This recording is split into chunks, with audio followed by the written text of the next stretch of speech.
Hello guys. আর ওই দিনই আমার ইউটিউব চ্যানেলটা হ্যাক হয়ে যায়। আমার কাছে কোনো অ্যাক্সেস ছিল না। আমি গুগল, ইউটিউব, জিমেলে কোনো অ্যাক্সেসই করতে পারছিলাম না। হ্যালো বন্ধুরা, welcome back to my channel, welcome back to my new blog. কেমন আছো তোমরা? আমি ভালো আছি। ভালো না থাকলেও নিজেকে ভালো রাখতে হয়। তোমরা কেমন আছো জানিও কমেন্টে। তো আমি অনেক দিন পর আবার তোমাদের কাছে ভিডিও নিয়ে এলাম। দিন বলা ভুল হবে, প্রায় ১.৫ বছর, প্রায় ১.৫ বছর পর আমি আবার তোমাদের কাছে ফিরে এলাম। আর এই ১.৫ বছর আমি কেন ভিডিও দিতে পারিনি, কেন তোমাদের সাথে কন্ট্যাক্ট করতে পারিনি, কানেক্ট হতে পারিনি, সেটাই আমি আজকে বলতে এসেছি। আর যেটা আমার সাথে হয়েছিল সেটা খুবই খারাপ হয়েছিল। আমি ইউটিউবে লাস্ট শর্ট আপলোড করেছিলাম ১৬ই ডিসেম্বর ২০২৩-এ। আর এই দিনই আমার ইউটিউব চ্যানেলটা হ্যাক হয়ে যায়। টোটালি আমার ধারণার বাইরে ছিল। আমি নিজেও বুঝতে পারিনি যে আমার সাথে তখন কি হয়েছিল। আমার গুগল, ইমেল, ইউটিউব সব কিছুর অ্যাক্সেস আমি হারিয়ে ফেলি। আমার ইমেল হ্যাক হয়। তো বেসিক্যালি আমি গুগল, ইউটিউব কিছুই আমি ইউজ করতে পারবো না। কোনো কিছুর অ্যাক্সেসই আমার কাছে ছিল না। আর এই সময়টাতেই আমি আমার ইউটিউব চ্যানেলে গ্রো করা শুরু করেছিলাম। আমার একটা ছোট্ট ফ্যামিলি হয়েছিল ইউটিউবে, আর আমি সেটা হারিয়ে ফেলেছিলাম। আমি সেই সময় প্রচুর চেষ্টা করেছিলাম, প্রচুর মানুষের কাছে গেছিলাম, সাইবার ক্রাইমে গেছিলাম যে আমার ইমেলটা ফিরিয়ে পাওয়ার জন্য, আমার ইউটিউব চ্যানেলটা ফিরে পাওয়ার জন্য। কিন্তু কেউ কোনোভাবেই আমার চ্যানেল রিকভার করতে পারেনি, কেউ কোনোভাবেই আমার গুগল অ্যাকাউন্ট, ইমেল রিকভার করতে পারেনি। অনেক চেষ্টা করেছিলাম আমি। প্রায় এই চেষ্টা করতে করতে করতে করতে কখন একটা বছর পেরিয়ে যায় আমি নিজেও বুঝতে পারিনি। এই করতে করতে ১.৫ বছরও পেরিয়ে গেছে। সেই সময়টায় আমি যে কতটা কষ্টের মধ্যে দিয়ে গেছিলাম আমি সেটা কাউকে বোঝাতে পারবো না। ওটা যার সাথে হয় অনলি সে জানে।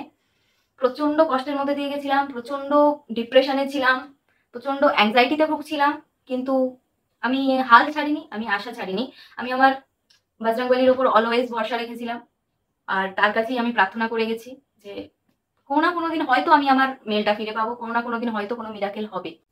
হয়তো আমার খুবই ছোট একটা ইউটিউব ফ্যামিলি ছিল, কিন্তু আমার কাছে সেই ফ্যামিলিটাই অনেকটা বড় ছিল। আর যখন আমি গ্রো করা শুরু করেছিলাম, সেই টাইমে আমার চ্যানেলের সাথে এরকম একটা জিনিস হওয়া সত্যি আমি মেনে নিতে পারিনি। মানে আমি বোঝাতেও পারবো না সেই টাইমটা আমি কতটা কষ্টের মধ্যে দিয়ে গেছিলাম। তো যাই হোক, বেশি কথা বলে ভিডিওটা বাড়াবো না, আপনাদেরও সময় নষ্ট করবো না। আমার গরম লাগছিল বলে চুলটা বেঁধে নিলাম, কারণ ফ্যান অফ করে এই গরমের মধ্যে ভিডিও করছি, সেই জন্য চুলটা বেঁধে নিলাম। তো বেশি কথা বাড়াবো না। আমি কালকের আমার চ্যানেলটা ফেরত পেয়েছি।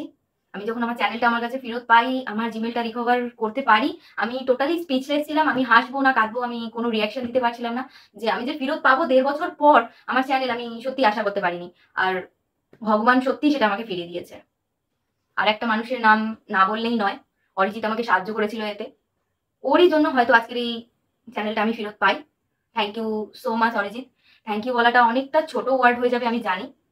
তুই যেভাবে আমাকে সেই টাইমে সাপোর্ট করেছিলি, প্লাস চ্যানেলটা আবার ফিরিয়ে দেওয়া, এটা সত্যিই তুই তোর কথা রেখেছিস। আর কিছু বলবো না, সত্যিই তুই তোর কথা রেখেছিলিস। তুই বলেছিলিস তুই কখনো আমাকে আশা হারাতে দিসনি, কখনো আমাকে গিভ আপ করতে দিসনি। অলওয়েজ অলওয়েজ সাপোর্ট করে গেছিস আর পাশে ছিলিসও। আর হয়তো তোর জন্যই আমি আবার এই ভিডিও বানাতে পারছি, হয়তো না, তোরই জন্য আমি আবার এই ভিডিও বানাতে পারছি, আবার আমি আমার চ্যানেলে ভিডিও দিতে পারছি। Thank you so so much. তো বন্ধুরা, আমি আবার ফিরে এসেছি, আবার আগের মতো ভিডিও দেবো, আবার আগের মতো তোমাদের সাথে কানেক্ট করবো, ফুললি মজা হবে, রোজ ভিডিও দেবো। শুধু তোমরা আগের মতোই আমাকে ভালোবেসো, আগের মতোই আমার পাশে থেকো, আগের মতোই আমাকে এইভাবে এগিয়ে নিয়ে যেও ভালোবাসা দিয়ে। এটুকুই তোমাদের কাছে চাই। আর আর কিছু বলার নেই, ভিডিওটা বেশি বাড়াবো না।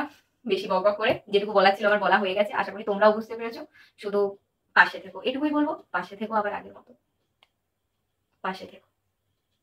আর কালকের এই জামাটা আমি কিনেছি, দেখো এই জামাটা লেখাই আছে নেভার গিভ আপ। সত্যি নেভার গিভ আপ, সত্যি।